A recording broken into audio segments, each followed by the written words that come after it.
I was reading a report that was put out by ISI, International Strategy and Investment, and as far as I know, they don't care about media and democracy. They were putting out a report from their telecom technology analysts that basically just had a graph that said that, the revenue future for telecoms would be directly dependent upon the pace at which they opened up their networks, because while they would be getting a smaller piece of the pie would be growing a lot faster.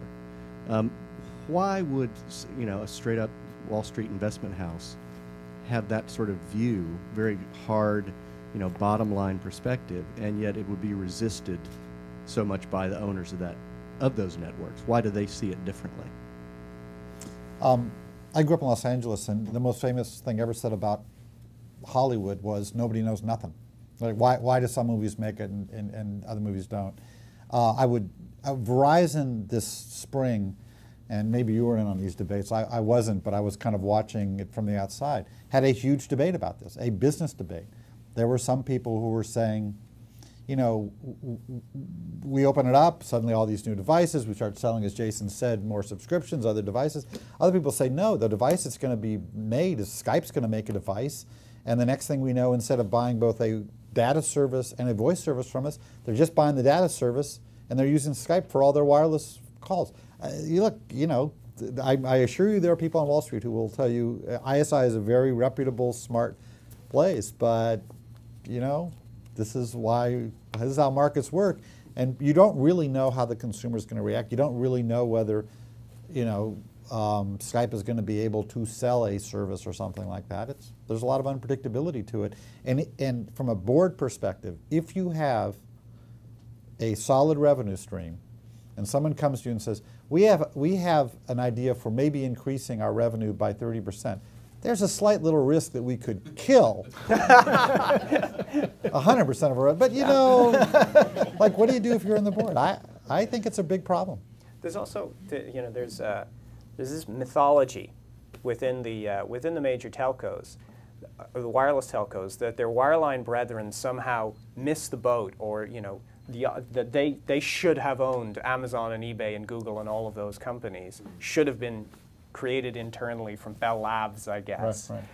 And it was only because of regulators that they were denied that opportunity.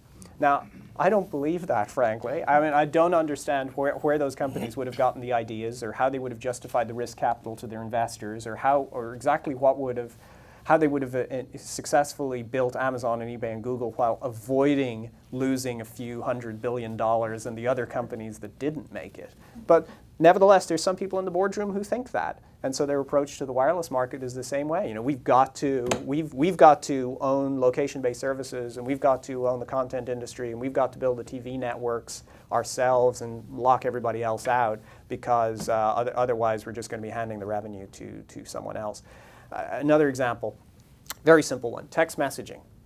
Okay, text messaging is now an extraordinarily popular phenomenon in the US, as it is everywhere else in the world, but it took a long time for it to catch on in the US. And when I started out in the industry in 1999, there was a general perspective that there were all sorts of people coming up with cultural explanations for why text messaging would never be successful in the US. The best one I heard was a senior telco executive who said to me that Americans have larger thumbs than Europeans. Than Europeans. And for that reason, text message would never be successful. The bottom line was that you couldn't send a text message from Sprint to Verizon. And you couldn't do that, and that wasn't cleared up until 2003.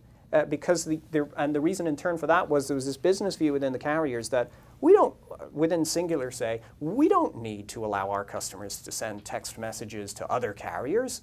We've got 60 million customers who can talk to each other.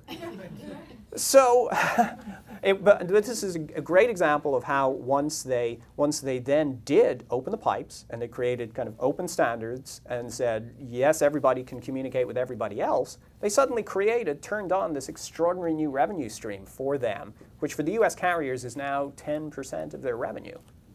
But again, prior to doing that, there was a very heated debate, right up until the last minute, in the boardroom about whether that was a sensible idea or not to open up the networks just for text messaging. And we're seeing the same thing today.